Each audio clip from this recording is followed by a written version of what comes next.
Morning everyone, कैसे हो आप सब। होप सो कि अच्छे होंगे ना। आपकी प्रिपरेशन बहुत ही बढ़िया चल रही होगी। आपको पता है कि हम टू डू लिस्ट आपको देते हैं एसबीआई और आईबीपीएस क्लर्क एग्ज़ाम के लिए। ठीक है, आज है डेट 10, तो हम देख लेते हैं कि हमें क्या क्या पढ़ना है। सबसे पहले क्वांट की बात करते हैं। ये टू डू लिस्ट आपको पता है बिगिनर और रिपीटर दोनों के लिए है। तो पहले हम जो है बिगिनर की बात करते हैं कि बिगिनर को क्या क्या पढ़ना है। जो अभी सिलेबस कंप्लीट कर रहे हैं वो वाले बिगिनर, दूसरे नहीं। उनको करना है क्यूब स्क्वायर। ठीक है, 1 से लेकर 30 तक क्यूब करने हैं, स्क्वायर करने हैं 1 से लेकर 100 तक। अगर आप कर लेंगे तो बहुत ही अच्छा हो जाएगा, कभी भी आपको कोई दिक्कत परेशानी नहीं आएगी। 1 से लेकर 25 तक आपको टेबल करने हैं। Percentage to fraction very important है, ये आपको करना ही करना है। कैसे भी कीजिए, याद कीजिए, इसको बहुत लर्न करना बहुत ज़रूरी है। कैलकुलेशन पे काम करना पड़ेगा, क्योंकि अगर आपको स्पीड मैथ जल्दी से जल्दी करना है तो कैलकुलेशन पे काम करना पड़ेगा। रॉन्ग नंबर का लेक्चर आपको देखना है, क्योंकि आपका स्पीड मैथ यानी कि सिंप्लीफिकेशन और अप्रॉक्सीमेशन आपने कर लिया है, तो आपको रॉन्ग नंबर का लेक्चर देखना है, क्योंकि आपको पता है कि 5 नंबर का जो है वो मिसिंग नंबर या रॉन्ग नंबर दोनों में से कोई भी आता है। ठीक है, और सिंप्लीफिकेशन के 30 क्वेश्चन करने हैं, क्योंकि सिंप्लीफिकेशन बहुत ज़रूरी है। 10 नंबर का सिंप्लीफिकेशन आता है, 10 नंबर का या 8 नंबर का, 7 नंबर का, जो भी है। अप्रॉक्सीमेशन सिंप्लीफिकेशन दोनों मिला के, या अकेला सिंप्लीफिकेशन या अकेला अप्रॉक्सीमेशन। ठीक है, तो ये आता है। अब बात करते हैं कि रिपीटर को क्या क्या करना है। रिपीटर को जो है वो सारा सिलेबस ही रिवाइज करना होता है।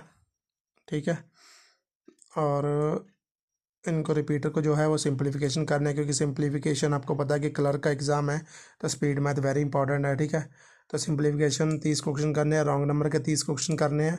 और एजेस से आपको पता है अर्थमेटिक जो टॉपिक वाइज लेके चल रहे हैं, तो एजेस के 10 क्वेश्चन करने हैं और पार्टनरशिप के 10 क्वेश्चन करने हैं। ठीक है, टेबल चार्ट 5 सेट करने हैं और डीआई पाई चार्ट करनी है 5 सेट, क्योंकि पाई चार्ट भी देखने को मिल जाती है और टेबल वाली भी मिल जाती है। ठीक है, सिंप्लीफिकेशन है, सिंप्लीफिकेशन और स्पीड मैथ आपको देखो 60 क्वेश्चन हो जाएंगे, और अर्थमेटिक के 20 क्वेश्चन हो जाएंगे, और 10 क्वेश्चन जो है वो डाटा इंटरप्रिटेशन से हो जाएंगे। ठीक है, तो ये बहुत मैंडेटरी है, क्योंकि स्पीड मैथ जब 15 नंबर का आता है, तो हम अगर इसको ज़्यादा नहीं करेंगे तो हम जो है वो वहाँ पे अटैम्प्ट नहीं ज़्यादा कर पाएंगे। ठीक है, और ये अर्थमेटिक भी 10 नंबर की आपको आती है। अगर आप डेली प्रैक्टिस करोगे अच्छे से तो 10 में से 5 तो अर्थमेटिक कर ही आओगे। ठीक है, और डीआई तो करनी करनी है। इसके बाद बात करते हैं रीजनिंग की। तो रीजनिंग में क्या है, रीजनिंग में रिपीट बिगिनर की बात करते हैं। सैलोगिज्म का लेक्चर जो है एक बार देखना है। लेक्चर का मतलब ये है कि अभी तक आपने बेसिक कंप्लीट कर लिया है। अब आपको यूट्यूब पे सर्च करना है कि 50 सैलोगिज्म। ठीक है, यानी कि 50 सैलोगिज्म। आपको वहाँ पे टाइप करना सीधा 50 सैलोगिज्म। 50 सैलोगिज्म आप टाइप करोगे तो आपके वहाँ पे सीधा लेक्चर आ जाएगा। कोई सा भी आप आराम से देख सकते हो, चाहे सौरभ सर का देख लो, चाहे किसी अदर टीचर का देख लो।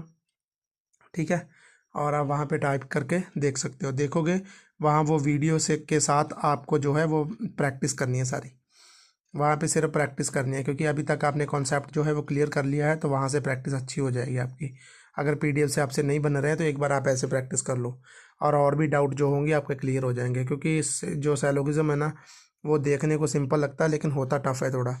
सिटिंग अरेंजमेंट की बात करें तो सिटिंग जो है लेक्चर सर्कल, आपको सर्कल वाला, स्क्वायर वाला और ये सब मिला के आपको सीधा वहाँ पे लिखना है कि सिटिंग।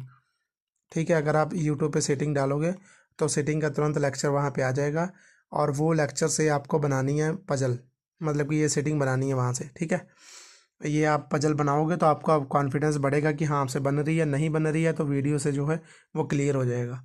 तो इस हिसाब से चीज़ें सीखी जाती हैं, धीरे धीरे सीखोगे, बाद में अपने आप पीडीएफ से बनाने लग जाओगे। सेल्फ प्रैक्टिस करोगे, कोई दिक्कत नहीं आएगी। रिपीटर की बात करें तो सैलोगिज्म 30 क्वेश्चन करने हैं, कोडिंग डिकोडिंग 20 क्वेश्चन करनी है, क्योंकि कोडिंग डिकोडिंग जब भी आती है 5 नंबर की आती है। सैलोगिज्म आपको पता है कि 3 नंबर या 3 से लेकर 5 नंबर तक आ जाते हैं। सेटिंग के 10 सेट करने हैं, पजल के 10 सेट करने हैं, क्योंकि आपको पता है कि 20 नंबर जब यहाँ से हमें मिल रहे हैं तो हमें इस पर काम तो करना ही होगा। और सेक्शनल मॉक इसलिए भी इम्पॉर्टेंट है क्योंकि टाइमर के साथ जो है एक्यूरेसी आपको करनी है। आप टाइमर के साथ क्वेश्चन सॉल्व करोगे तो आपको पता लगेगा कि क्या बन रहा है क्या नहीं बन रहा है, उसी के हिसाब से टॉपिक पे आप फोकस अपना कर सकते हो। इसके बाद इंग्लिश की बात करें तो इंग्लिश में हमारा है, इंग्लिश में बिगिनर को क्या करना है, रीडिंग दोनों को करनी है, चाहे वो बिगिनर हो चाहे वो रिपीटर हो। वो कैप दोनों को करनी है, चाहे वो बिगिनर हो चाहे वो रिपीटर हो। ठीक है, और बिगिनर को एडिटोरियल भी करना है, एडिटोरियल रिपीटर को भी करना है। ये चीज़ें 3 चीज़ें सिमिलर ही हैं बिल्कुल। ठीक है, और बिना ये डेली करनी है, इसका तो बिल्कुल भी कोई छोड़ना ही नहीं है। फिर आपको ग्रामर के जो है वो करना है, नाउन प्रोनाउन एक बार देखने हैं। अगर आपने अभी तक नहीं किए हैं तो नाउन प्रोनाउन का लेक्चर देख के आप यूट्यूब से देख सकते हो। ठीक है, यूट्यूब से नाउन प्रोनाउन आप देख सकते हो। और क्लोज टेस्ट का लेक्चर करना है, क्योंकि क्लोज टेस्ट भी बहुत ज़्यादा ज़रूरी है। क्लोज टेस्ट जो है सारा आपका वोकैब के ऊपर होता है। अगर आप रीडिंग आपकी अच्छी है, वोकैब अच्छी है, तो आपका क्लोज टेस्ट जो है वो सही जाएगा।